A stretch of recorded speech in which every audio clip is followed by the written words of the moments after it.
Hi, I decided to start filming rather than live streaming because when I'm live streaming, there's so much happening in the margins that I get really distracted and I totally lose my train of thought because I'm saying hi to folks and it's cool, but I just um, yeah, I end up losing my train of thought. So I just wanted to record and then post later, and just kind of share a little bit about what I've been working on. I had a studio visit today, and um, I, I I realize a lot of my work touches on history and it documents a bit of that history and searches for history. But today I realize that there's so I'm surrounded by so much of it. I have all these images of Bang Wai in the studio, photos of my grandmother everywhere, works that are paying respect to her. I have Bako's drawing here that's staring at me from across the studio. So I just kind of wanted to, I don't know, share it. So the shirt that I've painted in this shirt for a while, and I stopped wearing it because it just got so holy. There's that business and this business. Look at this. This is like a double. Look, it's like hanging on by a dozen threads or something. But this was my great aunt's shirt that I inherited. And I wore it for a while, but then it just got out of control. So I'll show you.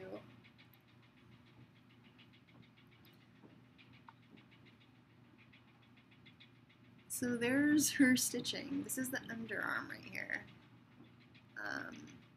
And most of the stitching is actually, the threads are doubled, although in some areas it's just a single thread that she's using. Here's one underarm.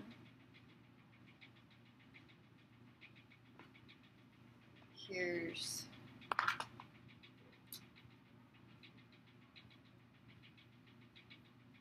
another underarm. And all those colors. There's like green and black and white. And her pattern was so funny. Like, they kind of wove like this, like serpentine. It just kind of goes back and forth. She just kind of did this like loopy thing to hold the seams together. And so one of the projects I wanted to do, and then she like reinforced some of the seams right there.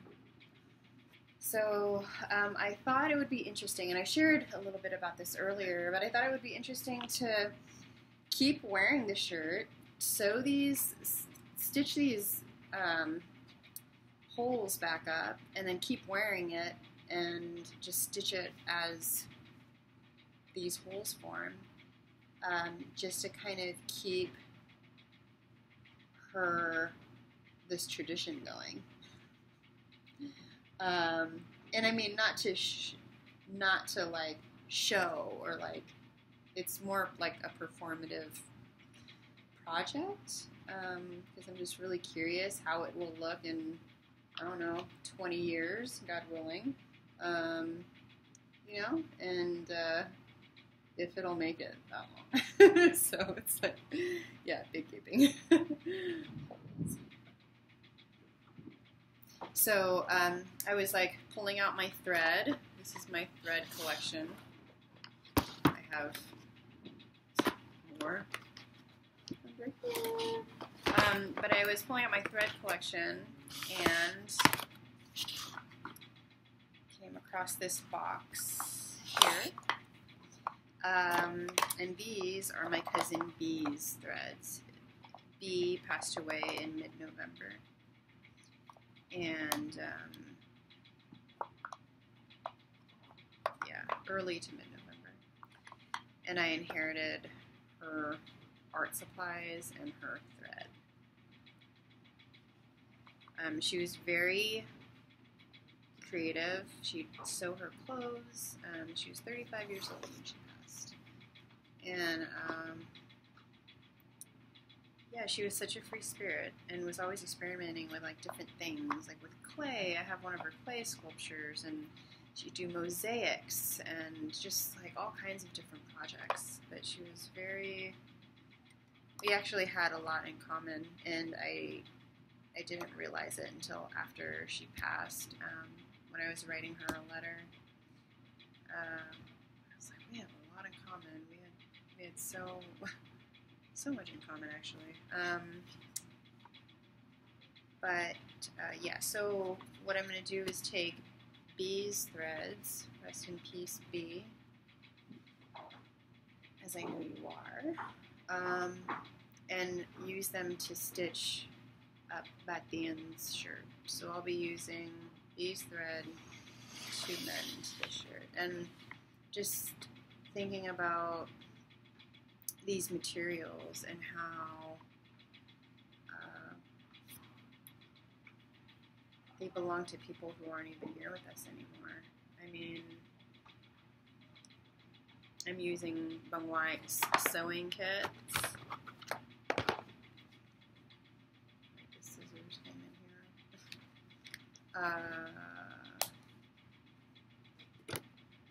And then these thread, Batien's shirt, and none of them are here, and I'm using their materials. Bung White's needles. So I was just thinking about history and how much history I'm surrounded by. And there's almost this like, I feel such an urgency to, and there's so much of it to get down, like there's an urgency to document it because my time here is limited, just like their time was limited, and I just want them to live on. So these are the things I'm thinking about. Behind me here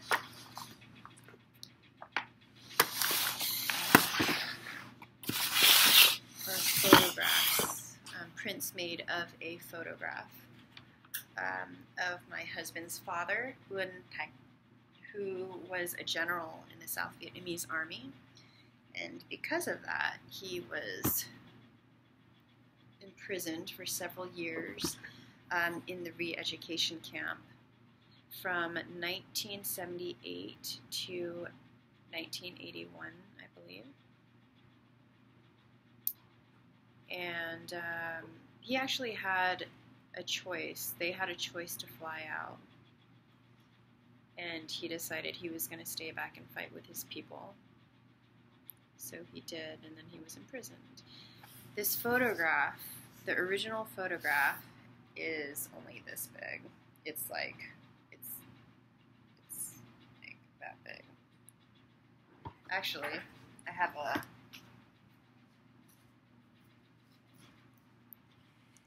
this is a print on tissue paper, but this is the original size, so you can see how small it is.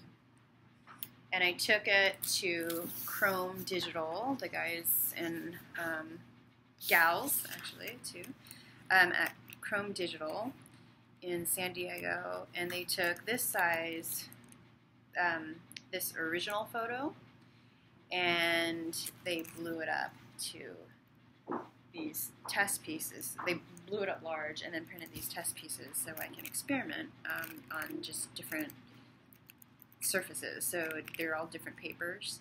But this one here I'm really excited about because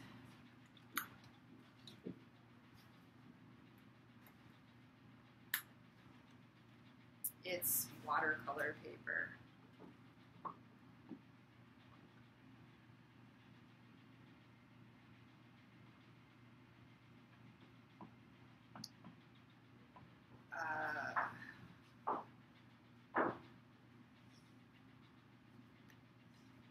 I end up sitting at the table.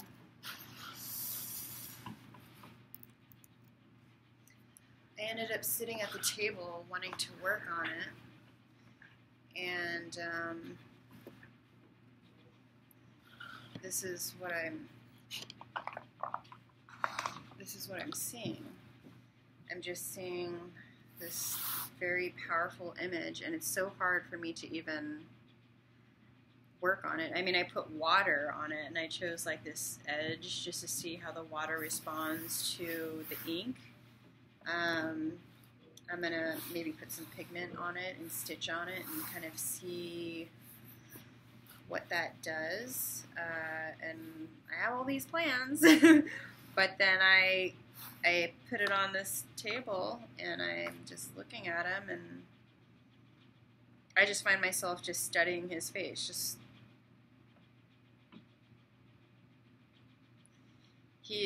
This is a moment, this is a real moment that was documented in a photograph. I mean, he was in the refugee camp. He was a prisoner when this photo was taken. He's holding this wooden plank with his name written on it, either chalk, it looks like chalk, it could be paint, and he just looks so tired. And he passed before Ken and I met, so I never got to meet him, and I'm asking him questions, and that's the thing about these people who aren't here with us anymore. I'm asking permission from their descendants and from their sister, and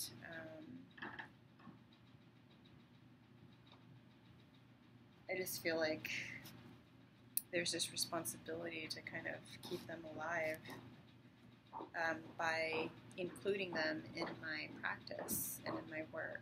And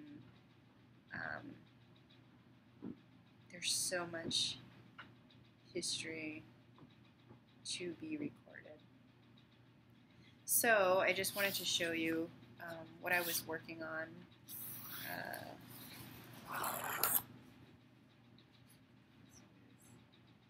This is 40 inches, so eventually